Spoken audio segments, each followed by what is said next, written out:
I'm here with Kevin Rengo, Ripon's head men's and women's track and field coach. Kevin, your season starts this weekend for the indoor season. Can you first talk a little bit about the expectations of the women's team? Obviously we're looking to improve upon last season. I think that's always kind of one of the marks of coaches in track and field. It's very black and white, and we got some marks that we want to beat. I think we've got some individuals that can do some really, really fun things. Some really high expectations from a few people individually.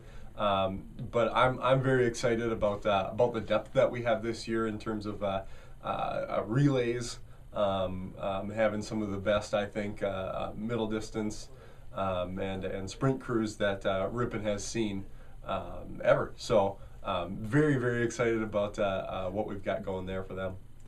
And what about the expectations for the men's team? I know Zach Beek went to nationals last year during the outdoor season.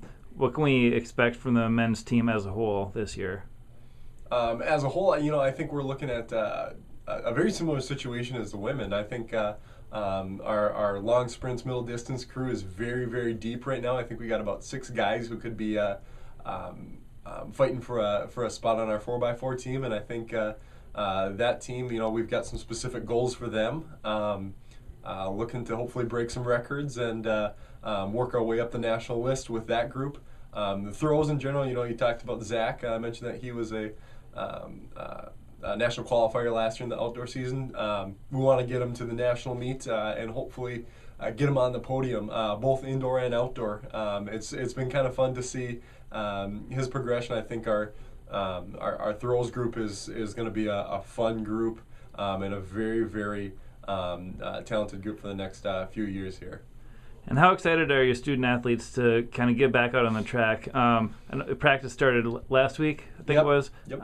Just talk about the overall feel of like how they're excited to be back on the track. That's funny you asked. I think Wednesday when they got back, our first practice at about 9 a.m. They come crashing through the hallways, and our soccer coach came and asked me later what was going on, because it sounded like a bunch of kindergartners were running through the hallways. They were so excited and yelling, and they're very excited to be back. I think we've been waiting for this. It's been fun to have a whole year with them finally. I think we understand each other a lot better, but we're definitely ready, I think, for this weekend at UW Oshkosh to have a good rust buster first meet for us.